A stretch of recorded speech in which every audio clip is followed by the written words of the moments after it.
Salutations everyone, this is Razor telling you guys this week about Black Adam, the arch nemesis of Captain Marvel. Very similar, these two characters. So let's start from the very beginning because as I mentioned in last week in Captain Marvel's video, these two are very much intertwined in their history. So let's go back to the beginning, circa 1200 BC.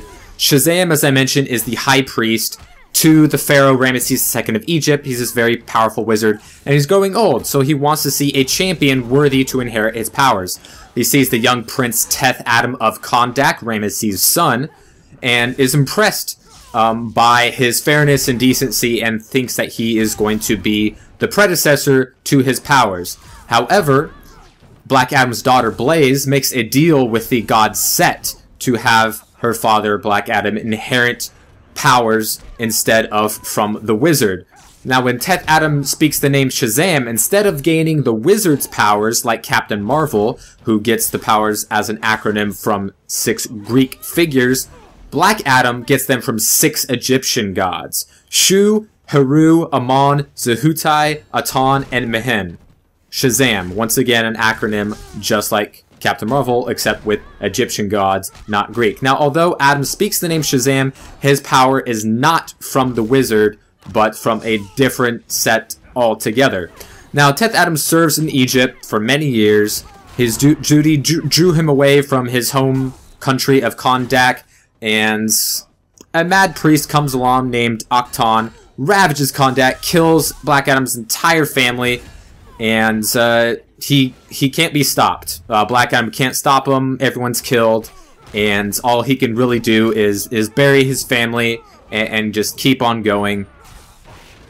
Tries to hunt him down with another great wizard, Nabu, but he is pretty much unsuccessful. Centuries later, Adam's home is destroyed and his family killed once again by Acton, once again using the same tool that he used before. So Adam continues to serve in Ramesses' court, but allies himself with Prince Khufu, who is actually Hawkman, as you might know, once again, an immortal godlike hero. So at this time, he meets with 3 time travelers from the future: Hawk Girl, Mr. Terrific, and Captain Marvel, his future nemesis.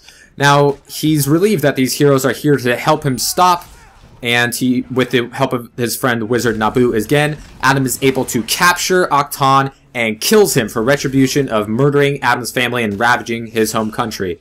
So he returns to Kondak and just refuses all of the authority there. He doesn't want any more bad shit to happen to his country, so he overthrows the government and appoints himself as the all-powerful dictating ruler.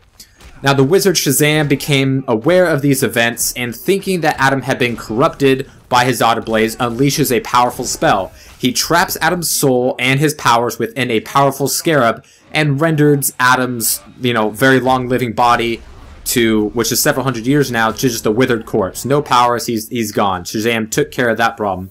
So he buries both the body and the scarab in the tomb of Ramesses II.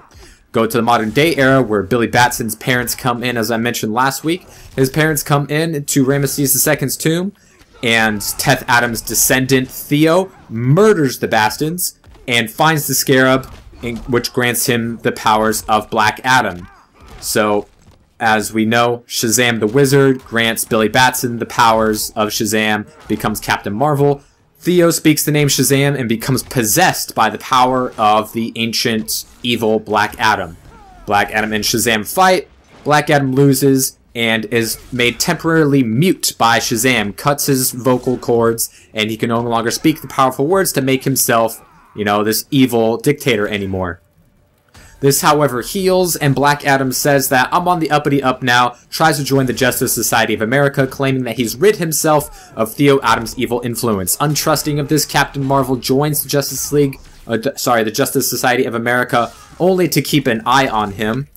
And now that Johnny Sorrow removes a malignant tumor from Adam's head, Black Adam joins the Injustice Society, only to betray him so the Justice Society of America defeat him. So it seems like he's a good guy until he learns that Cobra, a very evil guy, is allowed to live. So he kills him by himself, overthrows Kondak's government once again. The JSA tries to intervene. He battles once again with them as well as Captain Marvel, and he is allowed to contain retain control of Kondak as long as he stays within his borders. They're like, you're a powerful dude, we don't want to fuck with you, so as long as you just keep to your playpen, we're just gonna let bygones be bygones. So begins the rebuild of a war-torn country. And that's pretty much the premise of it. And then the new 52 comes along. He's the ruler of Kondak, finds himself a wife, bestows upon her some of his powers along with his new brother-in-law. She is now Isis, and his brother-in-law is now Osiris, granted part of Black Adam's powers, much like Captain Marvel has his own little Marvel family. Everything seems great. He seems like a good guy once again. Isis has kept his temper down until Adam's brother-in-law Osiris befriends a shy talking crocodile, which he names fittingly Sobek, until it is discovered that Sobek is in fact one of the horsemen known as Famine, and he chops Osiris in half with his mouth, also kills his wife Isis. Black Adam, learning this, rips this motherfucker's jaw in half, killing him, annihilating the entire nation of Bayala, as well as just genocide throughout the entire country, just sterilizing the entire earth of that country. So once again, his family is killed, and he just lashes out against pretty much anybody who gets in his way. He's the ruler of Kondak.